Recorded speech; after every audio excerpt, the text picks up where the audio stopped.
Nebêjin tune axa Kurdan, nebêjin tune ala Kurdan, nebêjin tune zimanê Kurdî û Kurdistan, nebin nakok bi dîrok û bi zanistan.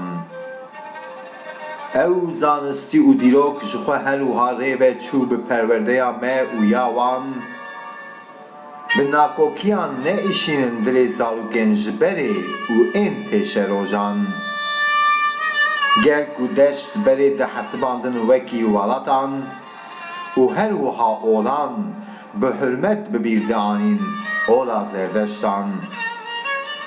Zerdeşt xwe tê wateya deşta zer a li heman cîhan, ger Kurdistan bi ala rengîn her wiha hebe bi rengê zêrîn û çardeştan.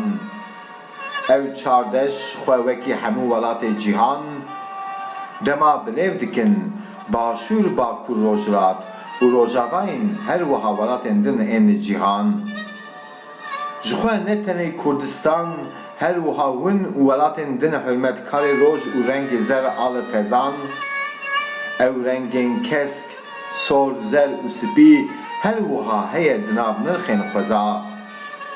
Ku rastiya hebûnatiya hemû welat û hebûnatiya cîhan, ne tenê rengê ala Kurdan, lê her wiha hene di heman nirxên ala welatên cîran. Dil di êşeyê dema dibe înkar mijara hîn çet siyasetmedaran, wê demê ne tenê em her wiha bin pê dibe rastiya û hebûna nirxên cîran û cîhan. Ji heznekirina rastenerast ya ji hêla wan a lîgorî norman ya berê herî tiştî ji bo nirxên wan, mixabin kezeb diêşînin û nikarin me qebûl bikin bi heman qebûl nekirina ya ên wan.